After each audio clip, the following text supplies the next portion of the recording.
This book titled And the Witnesses Were Silent is written by Wolfgang Gerlach, and it's about the German evangelical church during the 1920s and the 1930s and how it aided Hitler in coming to power.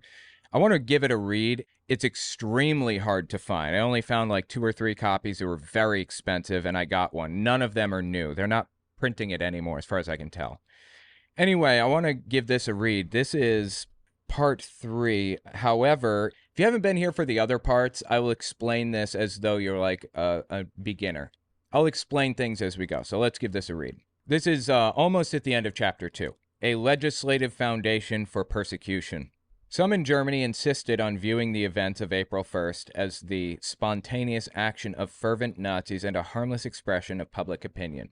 If you're just coming into this, there was a big boycott against Jewish stores and things on April 1st, inspired by the Nazis. 1933. It was after Hitler had already come to power, and it was just before any anti-Jewish legislation really started hitting hard. Things got ugly. People were beaten to death. The news in the outside world, outside Germany, was reporting on how Jews are being treated heavily. And the Germans within Germany were lying and claiming that it was basically outrage propaganda against Germans, when it wasn't. They were genuinely hurting Jewish people, obviously. Since the boycott was not written law, they maintained, there was no official policy of persecution against the Jews. Within 1 week of the boycott, however, the legislative foundation for such a policy had been laid. The Reich Law for the restoration of the professional civil service. This is the basis for basically the entire struggle in the Christian church, this law that we're about to read here. This is like the first anti-Jewish legislation that was passed. Nearly, is pretty close to the first. In contrast to the church laws that followed, this Reich Law is seldom reprinted. Because of its relevance to our subject, essential passages, including its statutes of implementation, are quoted here. This is an extremely uncommon thing to find. Law for the Restoration of the Professional Civil Service, April 7th, 1933, Section 3. 1. Civil servants who are not of Aryan extraction are to be retired. Insofar as honorary civil servants are concerned, these are to be dismissed from their offices.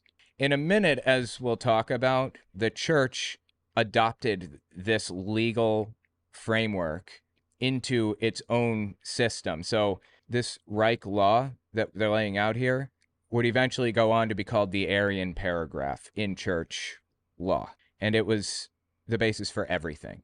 So this is actually pretty important. Number 2, paragraph 1 does not apply to civil servants who are already civil servants on August 1st, 1914, or who have fought on the front in the World War for the German Reich or for its allies. So it's saying, like, anyone who fought on the front lines in World War I, they're allowed to continue as civil servants.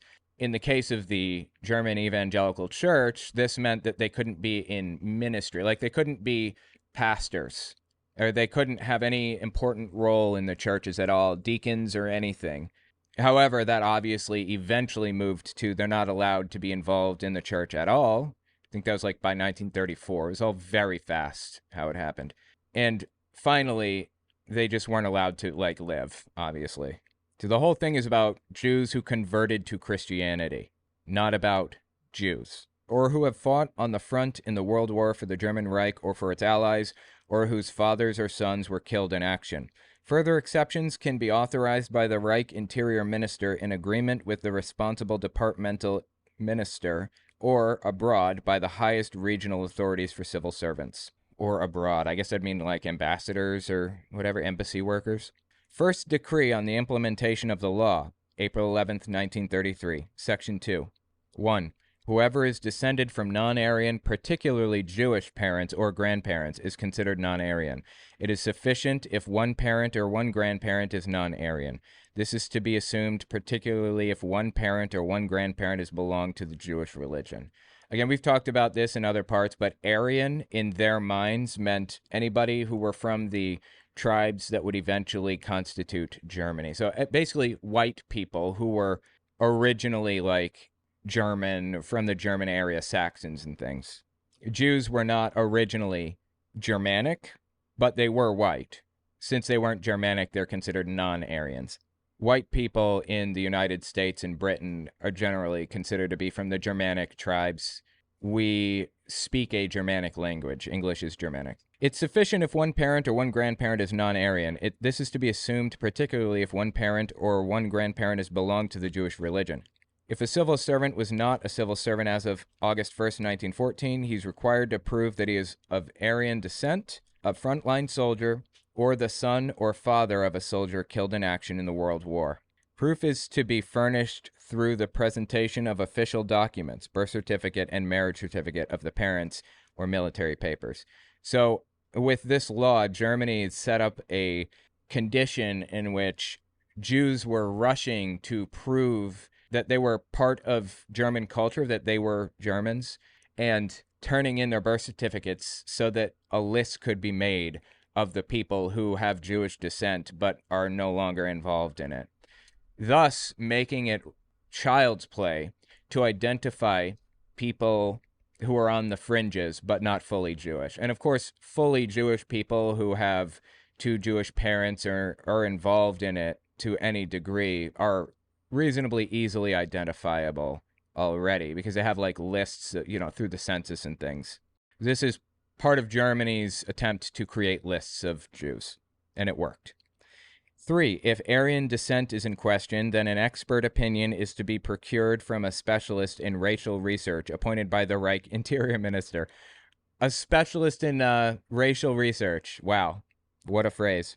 Third decree on the implementation of the law, May 6, 1933, Section 3. 1. The stipulations for descent in Section 3 also apply to the descendants of extramarital relationships. So if your dad was Jewish, but you never even knew the guy, you were raised Catholic, your mom's Catholic, your whole family's Catholic, and you were adopted by like a Catholic stepfather, you're still Jewish in their mind. Law against the overcrowding of German schools and universities, April 25th, 1933. This is a really big one that caught a lot of attention of the outside world. During the enrollment of new students, it must be observed strictly that among the total number attending each school and department, the number of Reich Germans who are not of Aryan descent, as established by the law for the restoration of the professional civil service of April 7th, 1933, which is the Aryan paragraph, it's what we read a minute ago, does not exceed the percentage of non-Aryans in the population of the German Reich. The numerical proportion shall be determined uniformly for the entire territory of the Reich. 2. Likewise, in the reduction in the number of pupils and students pursuant to Section 3, a commensurate relationship between the total number attending and the number of non-Aryans is to be established. In this case, a higher proportion deviating from the numerical proportion can be established as a basis. Wow, that was like a lot of unnecessary language. The bottom line is that this law made it so that Jews couldn't attend colleges or universities anymore. Not really. I think they just lowered the proportion in this, but it would eventually, and pretty soon after, go on to completely ban them. Number 3, preceding paragraphs 1 and 2 do not apply to Reich Germans of non-Aryan extraction whose fathers have fought at the front for the German Reich or for its allies, or to the offspring of marriages contracted before the effective date of this law if one parent or two grandparents are of Aryan origin. Nor shall these groups be considered in the computation of the numerical proportion and the numerical relationship established in paragraphs 1 and 2. God, this language is crazy, the way that they're phrasing all this stuff. So they made an exception for people whose parents fought in World War I, basically is what that means. That's the end of the Reich laws on the subject. The laws against Jews in the professions contained the same restrictions. Since the total number of Germans working in professions outside the civil service was greater than those within it, the percentage of non-Aryans exempted from the new restrictions was higher in the private sector. By the time this law came out, Hitler was already in power and had already wielded his power in a dictatorial way. Like, he'd already implemented the Enabling Act, which effectively gave him the power of a dictator. And the church, the Catholic Church, and the Protestant churches, or the Federation of Protestant Churches, the German Evangelical Church, they all set this up as rules within their little system. Again, these churches at best, like the ones that defended Jews, didn't care about Jews. They cared about Christian converts from Judaism. That was the whole bit. It says the proportion of people exempted was higher in the private sector. This law, to my knowledge, didn't even apply to the private sector. This is about civil service. This is about like working in government in some way. But the churches and private companies instituted this rule to show their support of Hitler, who, by the way, was not commanding support yet. People did this before it was even necessary. In 1933, 336, or 47%, of the 717 non-Aryan judges and state attorneys could retain their positions, as well as nearly 70% of the 4,505 non-Aryan lawyers, and 75% of the 45,000 non-Aryan doctors serving in the public health insurance system. Wow. Even Nazi Germany had public health insurance. Jeez. Get it together, America. Although the proportion of non-Aryan students affected by these decrees was smaller, anti-Semitism among teachers in some schools was so virulent that the Prussian Minister for Culture and Science, Bernhard Rust, issued a call for order in May 1933. Prussia was its own empire originally, I believe, and then it was like a German state for a while under the German federal government. Bavaria, Belgium, they were also German states at the time. Prussia was a German kingdom that existed from 1701 to 1918, was a major factor in the unification of Germany in 1871. Prussia is not a German state anymore. Prussia is no longer an active political entity in modern times, but rather a historical region comprised of parts of the modern-day nations of Germany, Poland, and Russia. There you go. So Prussia used to be part of it, but no longer. Noting that some school directors had already excluded students of non-Aryan descent and even citizens of foreign countries, Rust announced that such procedures are not permissible and insisted that those students unjustly excluded be immediately readmitted. So even people that were in support of the Nazi Party, which is an awful lot of people by this point, recognized how bad this was. The Reich Law for the restoration of the professional civil service did not affect the clergy, religion teachers, or theological faculty. Yet, like the school directors admonished by Rust, there were already some Protestants who believed that the church should voluntarily comply with the new Aryan regulations. In the spring and summer of 1933, however, the German evangelical church had other concerns. At this point in time, it was very much like what we have. The environment is very much like what we have in America right now. I'm not saying Trump is Hitler at all. I don't believe that. But the environment was one in which Christianity had integrated politics into it seamlessly. Like, when you find like an evangelical Christian in the United States, they have this weird obsession with the flag and not disrespecting the flag, not burning the flag, not kneeling for the flag, praying and saying under God when you say the thing in the flag, or when you say the Pledge of Allegiance, all that other stuff. They've integrated politics seamlessly. And that was very much what happened here. So that's why there was so much debate about whether the church should integrate the Aryan laws into their church rules and doctrines. The Reich Church, or what would eventually be the Reich Church, was a federation of Lutheran and Reformed church, like a Calvinist denomination. And it was like very much separate from the rest of the world, although they did communicate with and work with other denominations similar to them in the outside world, like other Lutheran churches. The Catholic Church was not based in Germany. So the Pope worked really closely with Hitler for a long time and was even close enough to him to get Jehovah's Witnesses banned because they spoke negatively about Catholics. Catholics didn't like that. They talked to Hitler. He banned them. But Catholics were less supportive of the Nazi movement than the evangelical church. Although they were still supportive. They still eventually, by this point in time, 1933, the Catholic Church instructed their bishops and their everybody all the way down the line to swear an oath of allegiance to Hitler. Again, before it was necessary, before they even had to. All right, let's continue. The Reich Law for the restoration of the professional civil service did not affect the clergy, religion teachers, or theological faculty. Yet, like the school directors admonished by Rust, there were already some Protestants who believed that the church should voluntarily comply with the new Arian regulations. In the spring and summer of 1933, however, the German evangelical church had other concerns. A movement to unite the regional churches into a national Reich church was gaining support. Different factions were maneuvering behind the scenes to select the first Reich bishop and seize the leadership of the various regional churches in the first national church elections. Underlying all these developments was the burning issue of whether the Church of Jesus Christ should alter its doctrine to conform to racial ideology. The position of the German Christian faith movement was clear. It was now up to the rest of the German evangelical church to take a stand.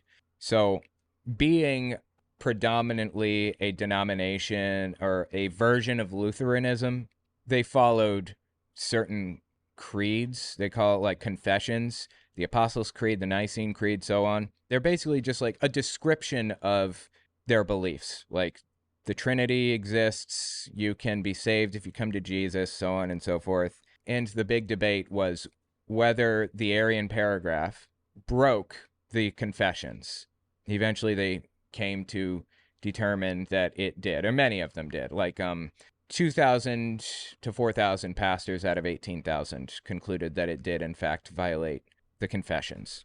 But it didn't matter. It had been centralized. The power was centralized in the church by that time, and the confessing church had no power. Chapter 2, Early Church Statements. Despite its silence about the April 1st boycott, there were early signs that the church would resist any attempt to alter church law. On May 5th, 1933, the regional church government in Kassel sent a statement to the Central German Evangelical Church Committee in Berlin, titled, "To the Conscience of the Evangelical Church."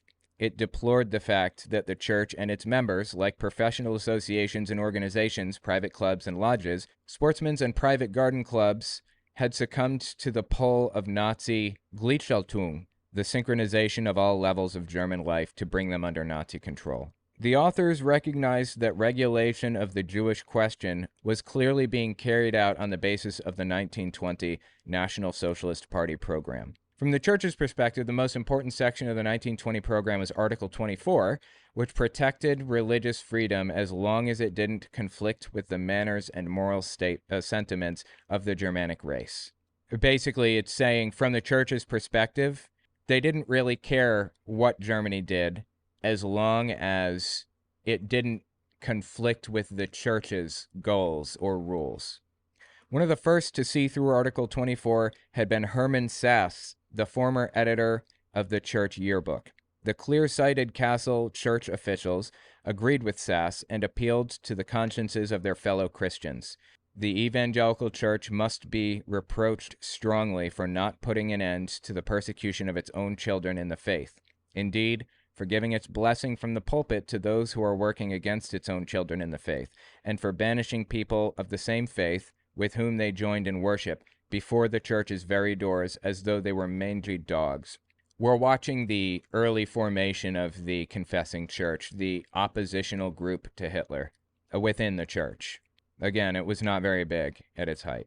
The letter described the official party distinction between Jews and non-Aryans. Protestant or Roman Catholic Christians whose parents or grandparents were either practicing Jews or had converted to Christianity were considered non-Aryan. According to the party, even non-Aryans baptized as Christians were Jewish. In the terminology of the time, blood comes before faith, quote unquote. It was ultimately a struggle between, is Judaism a race or a religion? Hitler believed it was a race. The church believed that anybody who came to Jesus could be saved, whether it's a race or not. The concern of the Kassel letter was limited to members of the evangelical church, baptized Jews, and the so-called non-Aryans. By the way, non-Aryan included black people. They didn't target them to such an intense degree, but it did include them. Anyone who wasn't from the Germanic tribes. The Kassel writers believed that observant Jews were being cared for sufficiently by their own religious community. Jews were still allowed to practice their faith in the synagogue. Non-Aryan Christians, however, had been left on the church's doorstep. Quote, "Why is it, the scripture, not valid for those who are Jews according to birth and belief? Because these Jews, in contrast to the non-Aryans and baptized Jews so degraded today, have one genuine consolation. They can pray to their God in their church. They have a religious community that helps them bear their trial. In the prayer that their priests taught them, they can call upon their God to whom their fathers prayed in difficult times. Though the material and spiritual injury endured by these German citizens, banished and rendered second-class human beings because of their blood, be ever so great, they have the right and the opportunity to pray to their God. You know, they're talking about, like, Jews who converted to Christianity all through this, but they're not even considering Jews that are being attacked, who can't, like, the synagogues being destroyed, burned to the ground and everything. They don't even care. This is nuts. They have their communion before God. They have their holy sanctuary in their temple in which they can pray. They trust in the foundation of their faith. With the non-Aryans, it is different. Like the Jews, they are excluded from the ranks of full citizens of the state. But in the church to which they belong, they seek consolation in vain. The evangelical church to which they belong, the faith in which they were baptized, confirmed, and married, the church that wanted to prepare them for the path to God, that same church expels them by meekly tolerating their expulsion from the ranks of fellow believers. God is held up as the partisan defender of a group defined by blood. Where shall the Protestant non-Aryan, where shall the Protestant Jew find hope and faith? The answer is nowhere. As we'll talk about later, they eventually went on to order Jews to create their own Christian congregations if they converted to Christianity. They couldn't be part of regular Aryan services at all. And finally, Germany was just declared free of Jews, quote unquote, I think in 1937, somewhere in there, through extermination or through sending them to forced labor camps. That was the end of the quote from the Castle Church document that was written. The letter. The Castle writers called their church government to account because it had declared its solidarity with the party and the state and sought racial separation instead of confirming the bonds of faith. I've said this previously, but this was fundamentally a battle about whether separation of church and state should exist. People kept bouncing back and forth when it was convenient. That was like one of the biggest issues here. If they had all picked a side, it may not have played out the way that it did. That goes for Catholics and the confessing church and German evangelicals, all of it. Finally, the Castle writers attempted to arouse the church's conscience on behalf of the Jewish and non-Aryan brethren. Quote, this is another part of the letter. Despised and proscribed, betrayed by their own church, robbed of their God, they also stand before the collapse of their material existence. Not because they may have worked against God, not because they have revolted against the state, against Vulcan fatherland, not because they were criminals and deceivers, not because they were political enemies of other comrades, but only because their own brothers and sisters in the faith expelled them from God's promised community due to a drop of blood, and disowned the confession of their evangelical Christian faith, because their Führer, which means leader, it was Hitler, their Führer because their church encouraged them to do so. They're referring to the confession. Which confession violated this? It was the confession that described that anybody can come to Jesus. I don't remember which one that was. Apostles' Creed or Nicene Creed or one of them. 1 week after the Castle petition, in the Niederdeutsche Kirchensendung, the Young Reformation movement published its principles regarding the reorganization of the evangelical church. The seventh point stated, quote, we confess our faith in the Holy Spirit, and therefore we reject as a matter of principle the exclusion of non-Aryans from the church. For this is based upon a confusion of state and church. The state has to judge, the church has to save. Fascinating, like they're calling it out. They're pointing out the church melding with the state. One response to this statement came from a non-Aryan Christian, a district court director named Cello. His statement illustrated the perspective of someone directly affected by the new measures. Cello distinguished between those born into the church and those who had been baptized as converts, or in the attempt to seek refuge. In light of the increasing numbers of illicit baptisms, he warned, the church must be wary of opportunistic proselytes. So this guy was complaining that some Jews were just joining for protection. Fascinating. Yet the church could not treat non-Aryan members who'd been baptized as infants differently from its Aryan members. This is particularly important since the break with Judaism has not only a religious effect, but for devoutly religious people means separation from the Jewish community, which likewise has its roots in congregational life, quote unquote. Sello assumed that only the state was trying to implement the Arian paragraph. He failed to see that the church had already fallen into a maelstrom of complicity with state-decreed hostility toward Jews. So the guy basically, it's saying that Sello underestimated the degree of hate for Jews, not just in state, but also in church. Amid the general euphoria of the early months of National Socialism, or Nazism is what that is. Nazism is an abbreviation for National Socialism. So amid the euphoria in the early months of Nazism, the Castle statement went unheard. In contrast, the young Reformation movement, because of the prominent names associated with it, could count on more attention, particularly since a theological truce still prevailed within its ranks. Nonetheless, the multitude of groups, associations, brotherhoods, and assemblies paralyzed the willingness of many individual Christians to make a decisive commitment. In the end, the different movements neutralized one another. So there was some opposition to how German converts to Christianity were being treated, but the euphoria of the Nazi movement neutralized the complaints, and there was just a stalemate. Of the various statements published on the question of the non-Aryan Christians in 1933, some were clear and unmistakable. Old Testament scholar Wilhelm Vischer delivered an important lecture before the Conference of Brethren in Lippe on April 30th, 1933. The organizers of the conference had asked, does the Old Testament still have guiding significance for Christians at present? You can see it moving slowly. They're presenting the arguments and trying to justify implementing a rule where Jews are not allowed to be involved at all. They're trying to scrub Judaism entirely in any way from Christianity, which is effectively impossible to do, since Christianity is like a child religion of Judaism, right? So it starts out, they implement the Arian paragraph.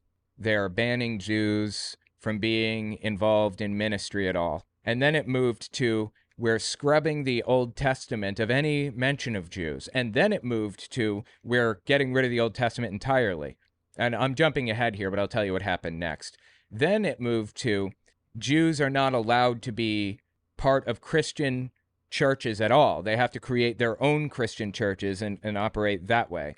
And then it moved to, we're going to change the New Testament to completely erase any mention of Jews, now that we've gotten rid of the Old Testament from our Bibles. And we're going to spread the idea that Jesus was not Jewish.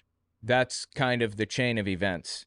And we can see it playing out here. So they've banned Jews from having a part in ministry, and now they're talking about getting rid of the Old Testament. I mean, some of these things are correct. The Old Testament doesn't have strong relevance to Christianity today because it's a child religion, and Jesus fulfilled the old law. That's why we don't, have a problem eating pork or shellfish or whatever other thing. But they weren't doing it for those theological reasons.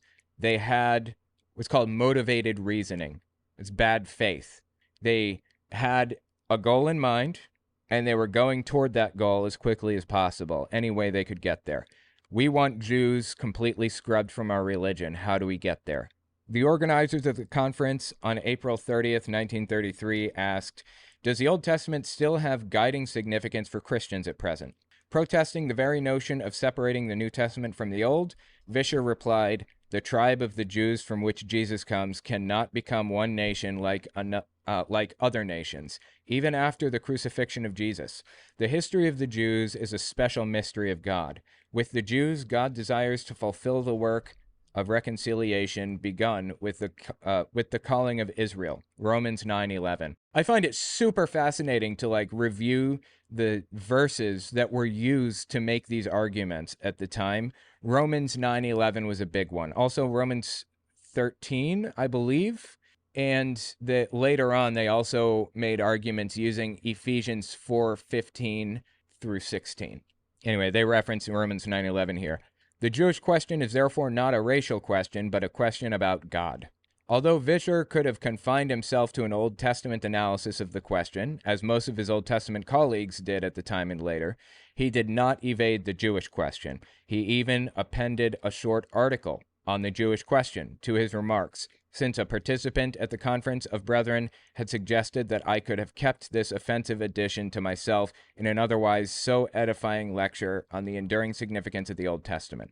In this appendix, Vischer elaborated on his remark that the Jewish question concerned the mystery of God, which human beings could not unveil by escaping into intrinsically racist solutions that could only lead ad absurdum. He wrote something in this document, but just a quick reminder because I didn't remember who this was. Wilhelm Vischer was an Old Testament scholar who wrote on this subject to the conference on April 30th, 1933, like the General Conference for the Christian Federation of Churches. So he was trying to add expert opinion to the church leaders' decisions. And this was his appended message to them. Quote, "Does not the hatred that breaks forth repeatedly from both sides indicate that the roots of the Jewish question lie deeper than in racial distinctions? Whoever wanted to insist that the Jews might be a race distinct from the Germans, and therefore that the Jewish question might be a racial question, would be arguing as facetiously as a husband who, in experiencing difficulties with the wife joined to him in wedlock, now wants to claim that he's experiencing the woman question because his wife is a woman. The relationship of the peoples of the world to the Jews is something fundamentally different from, for example, the relationship of white Americans to Negroes." That's really interesting. So he's basically saying that this is ridiculous and that Jews are no different than anybody else and they shouldn't be treated differently, effectively. By the way, if words in here are offensive, I apologize. I feel it's incumbent on me to just read it as it's written. The book is, 50, 60, 70 years old, and it's about a subject that's over 100 years old now, or around 100 years. So you're going to find offensive stuff in here, but for the sake of posterity, I'm going to read it as it's written. Several other noteworthy statements from 1933 show that Vischer's perspective was shared by others in the church.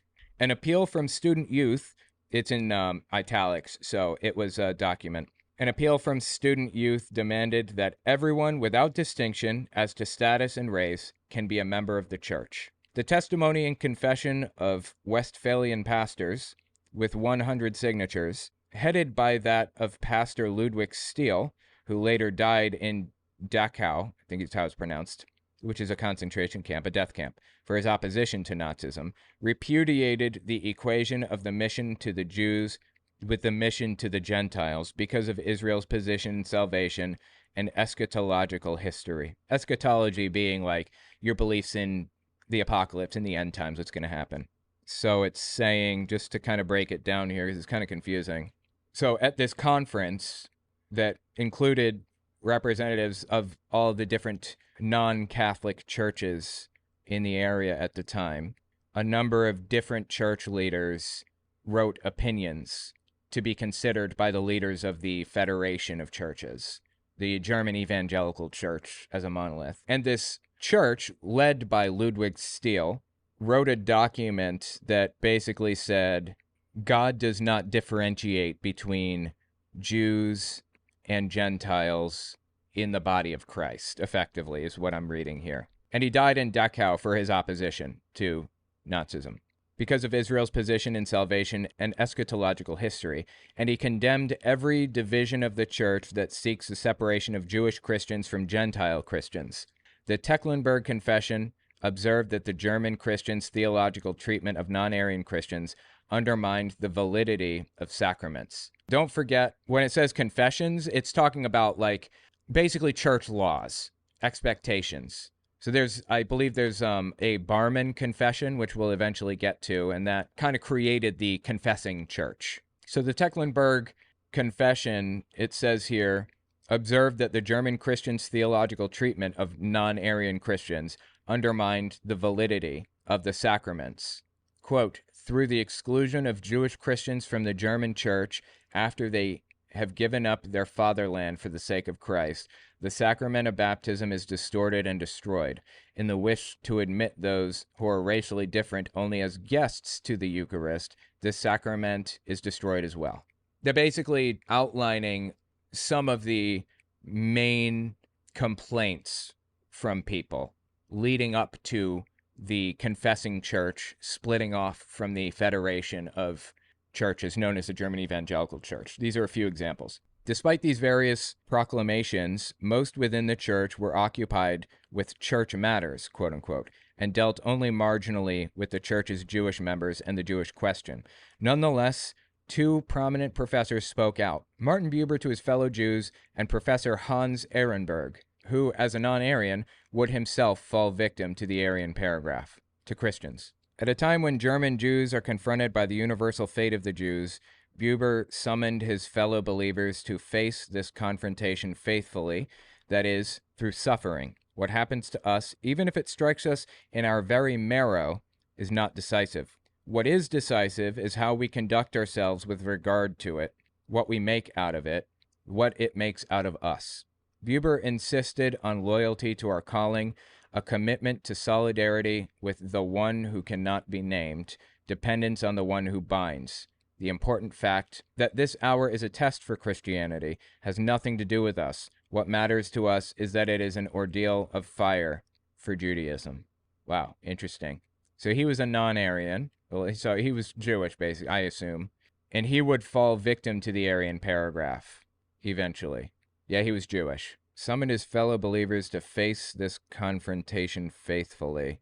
So it sounds like this guy believed that what was happening to Jewish Christians was right, that it was righteous, and it was intended by God to punish them for being born Jews, I guess. It was a fire for the race, quote unquote. In his 72 guiding principles on the Jewish-Christian question, Hans Ehrenberg, the same guy, acknowledged that the times were trying for Christianity as well. The Bochum pastor, author of important scholarly Gutachten, or expert opinions, especially on the topic of the church in Israel, had influenced the confession of Westphalian pastors mentioned above. Now he successfully reminded the Reformation Church of the relation between Judaism and Christianity. Remember, the Federation of Churches was mostly Lutheran, but there were some Reformation members. It was a Calvinist denomination. In my mind, when I think Calvinist, I think people who believe in predetermination, like everything is already planned out before you're even born, basically. That's kind of one of the defining features of the religion, if you will. Anyway, so I guess the people from the Reformation section of the Federation were reminded of the links between Judaism and Christianity. Jews and Christians, he wrote, were interrelated and dependent on each other, for better or worse. Christianity was a question for the Jew. Judaism was a question for the Christian. If the conflict inherent in these questions was detached from Buber's one who cannot be named, or God, obviously, the point of reference for each tradition was lost. If Jews and Christians replaced their differences of belief with hatred, or temporarily united in common cause against a third party, the non-Aryan Christian, then the guilt of both would be immeasurable. Ehrenberg's theses appeared in the summer of 1933, shortly before the bitter debate about the Aryan paragraph broke out within the Evangelical Church. Proposed by the German Christians and their supporters at the September 1933 National Synod being like an assembly. When it was proposed by German Christians at the September 1933 National Synod, the Aryan paragraph barred everyone of non-Aryan extraction or who is married to a person of non-Aryan extraction from the ministry. Non-Aryan extraction was defined according to the provisions of the Reich laws that excluded non-Aryans from civil service. So the church adopted the Aryan paragraph. And from day one, before it was even necessary, they debated it. They talked about it. They believed that it should be implemented. The controversy over the Aryan paragraph ignited the German church struggle, or the Kirchenkampf, and threatened to split the German evangelical church. Today, some scholars find it inconceivable that after Ehrenberg's pioneering witness, there could be any debate about the Aryan paragraph at all. It's inconceivable that the confessing church, which is the opposition to Hitler, of course, with its document in hand, was unable to find a saving word for Israel. End quote. Ehrenberg had set the standard for his church in Thesis 59. Quote, "The Church of the Reformation in Germany stands or falls in 1933 on the temptation to separate the Jewish Christians, completely or in part, from itself. In the final phase of the church conflict, the Jewish-Christian question will be the symbol and heart of that conflict." End quote. Next one is about Dietrich Bonhoeffer. That is absolutely bound to be fascinating. It's effectively laying out the groundwork for the creation of the confessing church, the opposition to Hitler. Dietrich Bonhoeffer was number 2 in the confessing church, which is probably what the next chapter is going to be about. Second in command to Niemöller, who was number 1. The point of this chapter, if I had to find one, is that there was dissent and support for the Arian paragraph. And there were theologians and philosophers and scholars debating whether Jews should be allowed to be involved, or what influence Judaism should have on Christianity. These debates weren't happening outside of Germany, really, which we'll talk about more in another part. Outside of Germany, other Lutheran churches and Reformation churches were really unhappy with what was happening with their denomination. They effectively split off into a new denomination, which is the German Evangelical Church. This is really interesting to me to see the arguments being presented at the time and see how it compares to today.